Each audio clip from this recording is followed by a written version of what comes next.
Hi everyone, আপনাদের সবাইকে রিয়াস বং কিচেনে স্বাগত। আশা করছি আপনারা সবাই ভালো আছেন।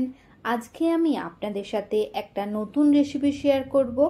এই লবস্টারগুলো আমার হাজবেন্ড দীঘার মোহনা থেকে এনেছে। আমার খেতে খুব ভালো লাগে, একবার বাড়িতে এই প্রসেসে বানিয়ে দেখবেন। চলুন আমি আপনাদের লবস্টার কাটানোটা দেখিয়ে দিই। প্রথমে মাথার দিকটা কেটে নেব। সাবধানে কাটবেন, নইলে হাত কেটে যাবার সম্ভাবনা থাকে। এরপর চোখগুলো বাদ দিয়ে দিলাম। পাগুলো এক এক করে সব কেটে নেব। এগুলো রান্নায় ইউজ হবে। এগুলো রান্নার পর দেখবেন কাঁকড়ার দাঁড়াগুলো যেমন খেতে লাগে সেরকম টেস্ট লাগে। লবস্টারের বাকিটা কাঁচি দিয়ে কাটলে সুবিধা হয়, তাই আমি কাঁচি ইউজ করছি। আমি যেমনভাবে কাটছি সেরকমভাবে কাটলে শিরা সমেত বাইরে বেরিয়ে আসবে। আমরা জানি চিংড়ি জাতীয় জিনিসে এই শিরাতেই সব ময়লা থাকে। লবস্টারের মাথায় একটা পুঁটলি থাকে, সেটাও আমি ফেলে দিয়েছি, কিন্তু ভিডিও নিতে ভুলে গেছি, তার জন্য ক্ষমা করবেন। সেম প্রসেসে আরেকটা লবস্টারও আমি পরিষ্কার করে নিয়েছি। লবস্টারের মাথার কাছে কেটে দেব যাতে খাবার সময় সুবিধা হয়। এবার ভালো করে ধুয়ে নিয়ে কড়া বসিয়ে দিলাম। কড়াইয়ে 2 চামচ সাদা তেল দিয়ে লবস্টার দুটো দিয়ে দিচ্ছি। তেলটা ভালো করে গরম হলে তারপর লবস্টারগুলো দেবে। এরপর হাফ চামচ নুন, 1 চা চামচ হলুদ গুঁড়ো দিয়ে এপিট ওপিট করে ভালো করে ভাজবো। এক পিঠে 2 মিনিট ভালো করে ভেজে নিয়ে আরেক পিঠও 2 মিনিট ভালো করে ভাজবো।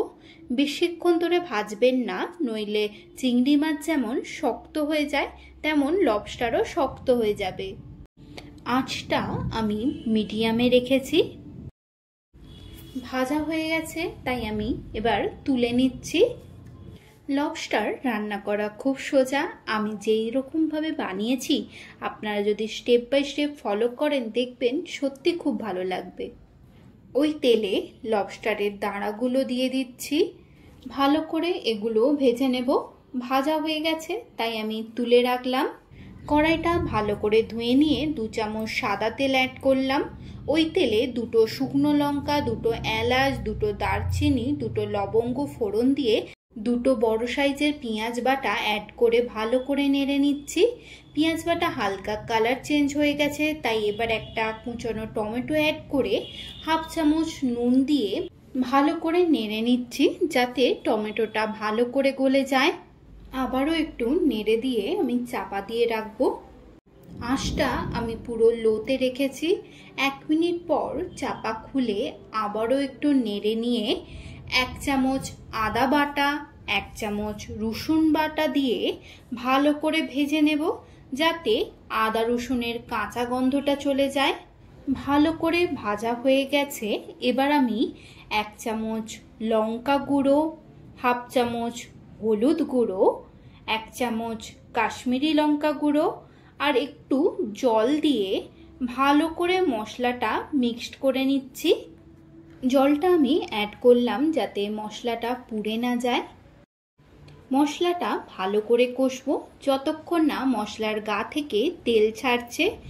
দেখুন মশলা থেকে তেল ছেড়ে দিয়েছে, তাই আমি জল অ্যাড করে দিচ্ছি। জলটা যতক্ষণ না ফুটবে লবস্টার অ্যাড করবেন না। দেখুন জলটা ফুটে উঠেছে, তাই আমি একটু লবস্টারগুলো এক এক করে অ্যাড করে দিচ্ছি। দাঁড়াগুলো অ্যাড করতে ভুলবেন না। সব কিছু একসঙ্গে ভালো করে দিয়ে দিলাম।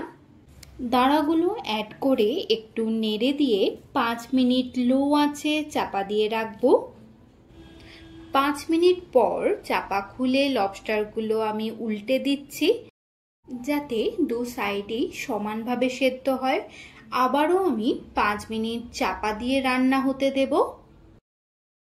এর ফলে লবস্টারের গ্রেভিটাও খুব সুন্দর টেস্ট আসবে। 5 মিনিট পর চাপা খুলে হাফ চামচ গরম মশলা দিয়ে ভালো করে মিক্স করে নিলেই রেডি লবস্টার। আপনারা এই রেসিপির যে কোনো নাম দিতে পারেন। আমি নাম দিয়েছি লবস্টার মশলা কারি। একবার বাড়িতে বানিয়ে দেখুন, সত্যি খুব ভালো লাগবে। ভিডিওটা ভালো লাগলে লাইক অ্যান্ড শেয়ার করবেন, সাবস্ক্রাইব করতে ভুলবেন না। ধন্যবাদ।